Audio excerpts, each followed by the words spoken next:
اس کا بایاں بازو خون میں نہایا ہوا تھا۔ وٹھل نے آگے بڑھ کر اس کا ہاتھ اوپر اٹھا کر چھوڑ دیا۔ مارٹی کی سسکی نکل گئی۔ جیسے ہی وٹھل نے اس کی کمر پر تھپکی دی، مارٹی اپنا سر اس کی چھاتی سے رگڑنے لگا۔ جا نیچے جا، مرہم پٹی کرا۔ وٹھل نے اس کا سر پکڑ کر گال پر ایک چپت رسید کی۔ مارٹی پر دیوانگی طاری ہو گئی۔ وہ وٹھل کے پیروں پر گر گیا۔ وٹھل کے اشارے پر زورا نے اسے اٹھایا اور مارٹی کا نڈھال جسم کندھے پر لاد کر باہر نکل گیا۔ دوسرے ہی لمحے وٹھل نے سب کو منتشر ہونے، مرہم پٹی کرانے اور کپڑے بدلنے کا حکم دیا۔ جن لوگوں کے زخم گہرے تھے انہیں پہلے ہی تہہ خانے میں بھیج دیا گیا تھا۔ پیرو کے اڈے کی یہ عمارت خاصی بڑی تھی۔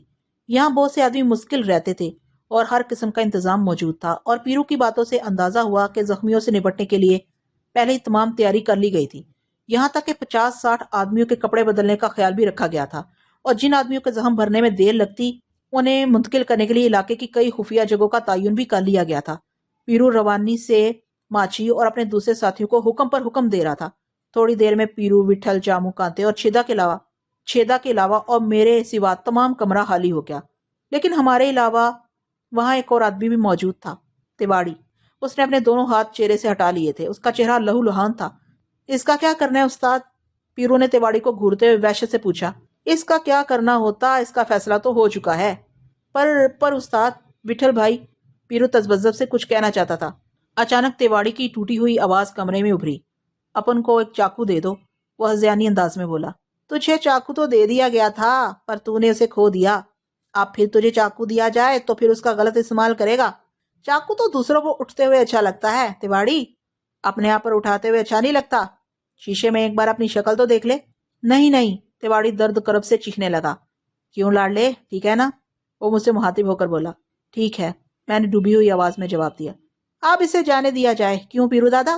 مگر وٹھل بھائی، پیرو نے اٹک اٹک کے کہا۔ تم اسے کچھ دن اپنے پاس رکھنا چاہو تو رکھ لو، اس کا زخم بھر جائے تو اسے چھوڑ دینا۔ اب پٹے کا خرچہ بھی بچ جائے گا۔ جامو، اسے سامنے سے اٹھا لے، اور تو بھی اپنا خلیہ ٹھیک کر کے آ، جلدی کر، وٹھل جھجلا کر بولا۔ جامو نے بڑھ کر تیواڑی کو ایک جھٹکے سے کھڑا کیا، مگر وہ اس پر اپنی گرفت قائم نہ رکھ سکا۔ تیواڑی نے زمین پر پڑا ہوا میرا چاقو تاک لیا تھا۔ اس نے اسے اٹھا تو لیا، مگر وہ اپنے سینے میں پیوست نہیں کر پایا، کیونکہ کانتے نے بجلی کی طرح لپک کر اس کا اٹھا ہوا ہاتھ درمیان میں ہی پکڑ لیا اور دوسرے ہاتھ سے اس کے جبڑے پر مکہ مارا۔ تیواڑی اپنے اوسان کھو چکا تھا۔ اب وہ کسی ایک آدمی کے بس کا نہیں رہا تھا، اس لیے جامو کو پھر اس کے نزدیک جانا پڑا۔ اس نے اس کی گردن میں اپنے بازو ڈال کر اسے دوبارہ قابو میں کیا۔ اس اثنا میں کانتے اس سے چاقو چھین کر میری طرف اچھال چکا تھا۔ جامو اور کانتے تیواڑی کو گھسیٹتے ہوئے باہر لے جانے لگے، مگر وٹھل کی آواز نے ان کے قدم روک لیے۔ جامو استاد، وٹھل نے گہری سانس بھرتے ہوئے کہا، اس حرام کی اولاد کو ہوش آئے تو بول دینا کہ چاقو کے ساتھ ساتھ آنکھ کی دھار بھی تیز رکھنی پڑتی ہے، اور بول دینا کہ گنڈے کی آنکھ کٹل ہو جائے تو چاقو بھی نہیں چلتا، اور اس سور کے بچے کو یہ بھی بول دینا کہ اچھا آدمی کبھی اکیلا نہیں ہوتا۔ بس اب اسے لے جا۔ پیرو نے اس کے کندھے پر ہاتھ رکھ کر اس کی زبان بند کی۔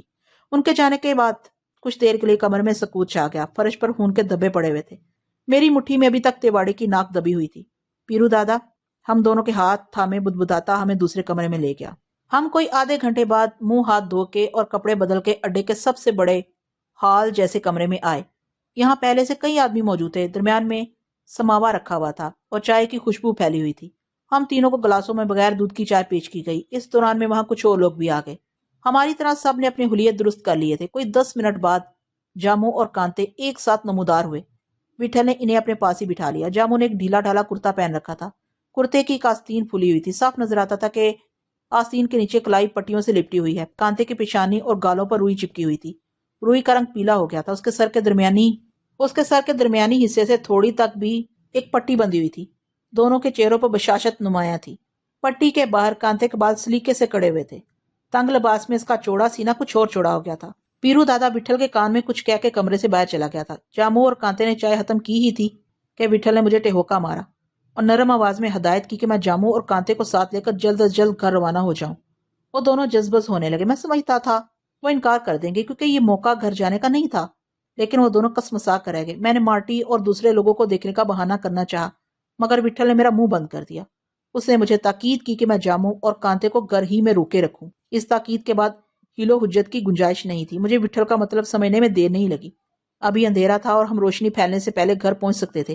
اور تم؟ میں نے منتشر لہجے میں وٹھل سے پوچھا۔ میں پیرو دادا کے پاس رہوں گا، وہ درشتی سے بولا۔ میرے کچھ کہنے سے پہلے ہی جامو اور کانتے اٹھ گئے۔ نتیجتاً مجھے بھی ان کے ساتھ اٹھنا پڑا۔ باہر موٹر تیار کڑی تھی۔ ہم تینوں پچھلی نشست پر بیٹھ گئے۔ کانتے نے اپنا سر میرے کندھے پر ڈھلکا دیا تھا. میرا دماغ جل رہا تھا. ڈرائیور کی موجودگی میں ان سے کچھ پوچھنا نزیبا تھا. سارے راستے خاموشی رہی. پھر گھر سے ہاتھ سے فاصلے پر میں نے گاڑی رکوا دی. مجھے اس احتیاط کا اچانک خیال آ گیا تھا. ہم دبے دبے قدموں سے اندھیرے میں گزرتے ہوئے چند منٹ میں گھر پہنچ گئے. دروازہ پہلی ہی دستک پر کھول دیا گیا. جولین سامنے کھڑی تھی. ہم تینوں تیزی سے اندر داخل ہو گئے. میں نے دروازہ بند کر کے چٹھنی چڑھا دی. ڈرائنگ روم میں ٹیبل لیمپ روشن تھا. ایک کتاب فرش پر گری ہوئی تھی. باقی کتابیں صوفے پر بکھری ہوئی تھی. جولین نے جلدی جلدی اپنا لباس درست کیا. پسرا سیمگی سے کونے میں سمٹ گئی تھی. تم اب تک جاگ رہی ہو؟ میں نے اس کی حیرت اور پیشانی کم کرنے کے لیے نرمی سے پوچھا. اس کی پلکیں پٹ پٹانے لگی اور اس نے تیزی سے گردن ہلائی. جامو اور کانتے بھائی آرام کریں گے، میں نے دھیمی آواز میں کہا. ہمارے لیے کوئی تکلیف مت کرنا، کانتے درمیان میں بولا. یہ کیا ہو گیا؟ وہ کانتے کی پٹیوں کی طرف انگلی اٹھا کے دہشت سے بولی. وٹھل بھائی کہاں ہیں؟ وہ بھی جلدی آ جائیں گے. ذرا معمولی سا جھگڑا ہو گیا تھا. کانتے اور جامو بھائی کو کچھ چوٹیں آئی ہیں. انہیں آرام کی ضرورت ہے. دودھ ہو تو گرم کر کے انہیں پلا دو. دودھ والا بس آتا ہی ہوگا. اس کی آواز لرز رہی تھی. میں بازار سے دودھ لے آتا ہوں، تم ان کے لیے بستروں کا انتظام کر دو. جامو اور کانتے نے منع کیا، لیکن جولین بھاگی ہوئی باورچی خانے سے دودھ کا برتن لے آئی.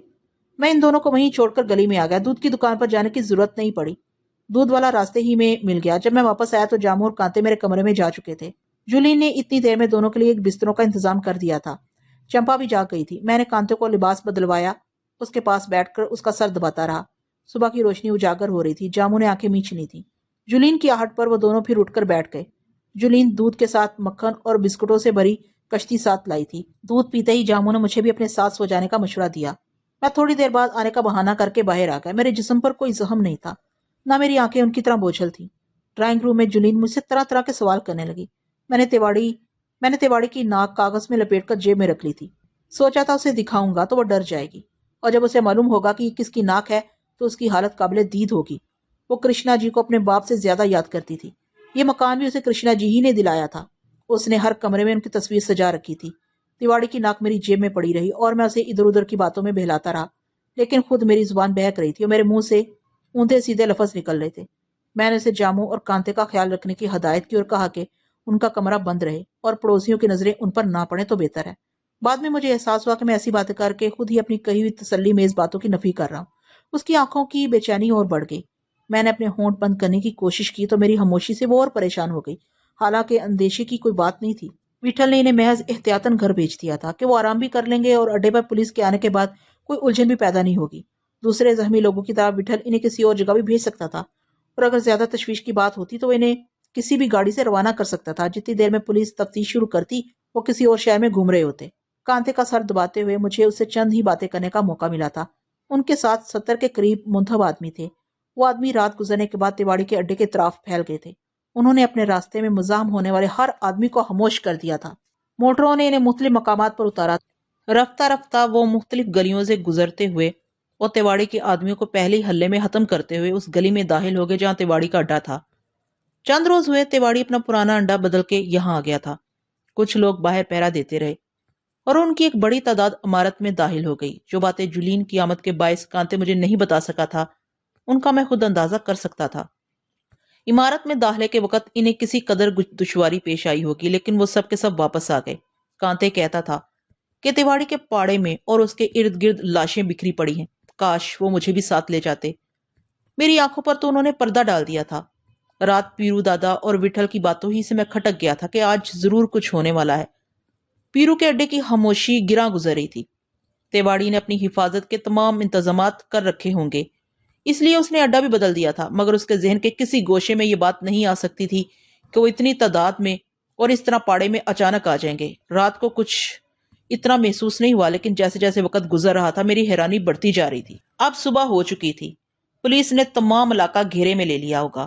انہیں صرف تیواڑی کے آدمیوں کی لاشیں نظر آئی ہوں گی. ممکن ہے تیواڑی کے چند آدمی بچ نکلنے میں کامیاب ہو گئے ہوں اور بھاگتے بھاگتے انہوں نے کسی آدمی کو پہچان لیا ہو، مگر ایسی مخبری کا امکان نہیں تھا.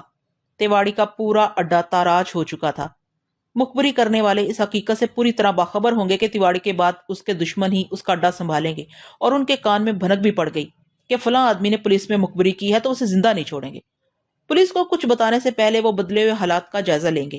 اگر تیواڑی کے کسی وفادار ساتھی نے اپنی جان پر کھیل کے پولیس کی توجہ پیرو اور وٹھل کی جانب مبذول کرانی چاہیے تو اس کی شہادت کی تصدیق کے لیے پولیس کو بہت سر کھپانا پڑے گا. اول تو کسی آدمی کے بچ نکلنے کا امکان نہیں تھا. انہوں نے پوری طرح احتیاط برتی ہوگی اور تمام شہادتیں مٹا کر آئے ہوں گے۔ کانتے کو افسوس تھا کہ اسے تیواڑی کے پاڑے کو آگ دکھانے کا موقع نہیں ملا۔ ادھر تیواڑی اس کے قریبی ساتھیوں کی گمشدگی پولیس کے لیے ایک معمہ ہوگی۔ تیواڑی ایسے موقع پر غائب تھا جب ایس پی شکلا کے بقول اس کے خلاف کرشنا جی کے معاملے میں اثر نو تفتیش ہو رہی تھی۔ اس سے بھی پولیس بہت سے نتیجے اخذ کر سکتی تھی۔ کچھ بھی ہو، شہر کے مختلف پاڑوں کی جانب پولیس کا رجوع ہونا لازم تھا۔ وہ گرفتاریاں بھی کریں گے۔ اس کے علاوہ بھی بہت کچھ ہو سکتا تھا۔ میں تو اپنے طور پر ہی سوچ سکتا تھا۔ پیش آنے والے واقعات کے بارے میں صرف اندازے لگائے جا سکتے تھے۔ یہ امکان بھی نظر انداز نہیں کیا جا سکتا تھا کہ واقعات بالکل مختلف نوعیت سے پیش آئیں اور ہم دیکھتے کہ دیکھتے رہ جائیں۔ میں جلد سے جلد وٹھل کے پاس پہنچ جانا چاہتا تھا، چاہے مجھے دیکھ کر وہ کتنا ہی ناراض ہو۔ میں نے طے کر لیا تھا کہ اگر وٹھل پر کوئی حرف آیا تو میں ساری ذمہ داری اپنے سر لے لوں گا۔ میرے آگے پیچھے دنیا میں ہے بھی کون؟ جب مجھے یہ یقین ہو گیا کہ جامو اور کانتے گہری نیند سو چکے ہوں گے تو میں نے وہاں سے بھاگنے کا ارادہ کیا۔ میں آہستہ آہستہ کمرے میں گیا اور کوئی آہٹ پیدا کیے بغیر میں نے الماری سے اپنے کپڑے نکال لیے۔ وہ دونوں بے خبر پڑے سو رہے تھے۔ غسلخانے میں آ کر میں نے جیسے تیسے لباس تبدیل کیا۔ جو کپڑے رات پیرو کے اڈے پر پہنائے گئے تھے وہ موزوں نہیں تھے۔ جیبیں لوٹتے وقت میرے ہاتھ میں پھر تیواڑی کی ناک آ گئی۔ میں اسے نالی میں پھینکتے پھینکتے رہ گیا۔ نالی میں پھر بھی کسی قدر صاف پانی تھا۔ جولین اور چمپا کو ایک بار پھر جامو اور کانتے کے بارے میں خیال رکھنے کا کہہ کر میں گھر سے نکل آیا، لیکن کچھ دور پہنچ کر مجھے اپنی خالی جیبوں کا احساس ہوا۔ میری جیب میں چند ہی سکے تھے۔ دوبارہ گھر واپس آ کے میں نے جولین سے چند روپے لیے اور ایک لمحہ بھی گھر میں ضائع نہیں کیا۔ آدھے گھنٹے کے بعد میں پیرو کے علاقے میں تھا۔ ٹیکسی راستے میں چھوڑ کر تیز قدموں سے میں پاڑے کی طرف بڑھنے لگا۔ علاقے میں کوئی غیر معمولی بات نظر نہیں آتی تھی۔ تقریباً ساری دکانیں کھل گئی تھیں۔ آگے مجھے پیرو کے پاڑے کے دو ایک آدمی گشت کرتے ہوئے دکھائی دیے۔ میں نے ان سے نگاہ چرانے کی کوشش کی مگر مجھے دیکھ کر وہ خود ہی بھاگتے ہوئے میری جانب لپکے۔ کیا حال ہے؟ میں نے پرسکون لہجے میں ان سے پوچھا۔ اکھا خیر ہے راجا جی، وہ مسکراتے ہوئے بولے۔ اور اس کی طرف؟ میں نے نگاہوں میں پوچھا۔ ان میں سے ایک نے آنکھ ماری، دوسرے نے منہ پر ہاتھ رکھ کے بانسری بجائی اور سیٹی بجانے لگا۔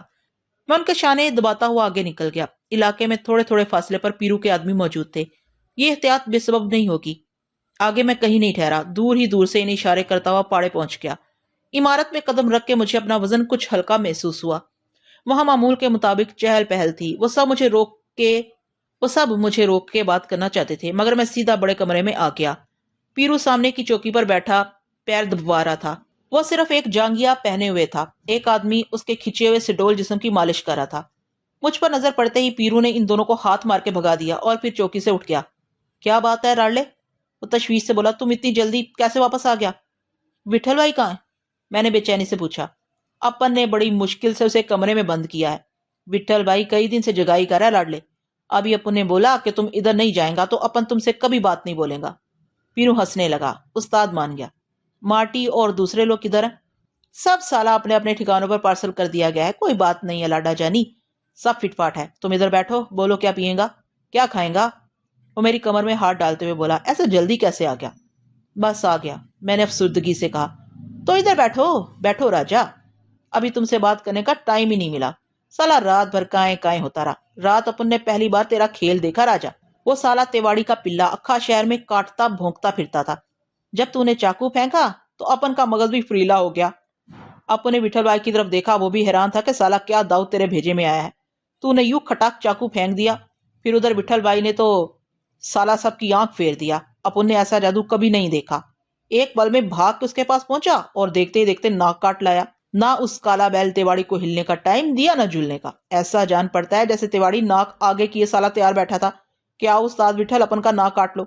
پتا نہیں وٹھل بھائی کب گیا کب واپس آیا۔ سالہ لوگ باغ سویرے سے ہمارا مغز کھاتا ہے کہ دادا رات کو اپن لوگوں نے کیا دیکھا تھا؟ ہم بولا جادو دیکھا تھا، سپنا دیکھا تھا سالہ۔ میں چپ چاپ بیٹھا سنتا رہا۔ وہ میرے جامو کانتے اور وٹھل کے بارے میں طرح طرح کی باتیں کرتا رہا۔ پھر وہ میرے کچھ اور قریب کھسک آیا اور سرگوشی میں اصرار کرنے لگا کہ میں وٹھل سے کہہ کے بمبئی میں اس کا قیام چند روز کے لیے اور بڑھوا دوں۔ میں نے کہا یہ سب وٹھل کی مرضی پر منحصر ہے کہ وہ کب یہاں سے جانے کا ارادہ رکھتا ہے۔ وہ میرے جواب سے مطمئن نہیں ہوا اور کہنے لگا کم از کم پھر میں ہی اس شہر میں رک جاؤں، کیونکہ تیواڑی کا پاڑا آ جانے کے بعد اتنا بڑا علاقہ سنبھالنا اس کے لیے دشوار ہوگا۔ میں نے کہا مجھے پاڑوں سے کوئی دلچسپی نہیں ہے، میں نے تو ایک مجبوری کا سبب جھینگا استاد سے پڑھا لیا تھا، ورنہ مجھے تو کب کا بمبئی سے چلا جانا چاہیے تھا۔ اب ان کا سب کچھ تیرا ہے لاڈلا، پر ایک بار ہاں کہہ دے،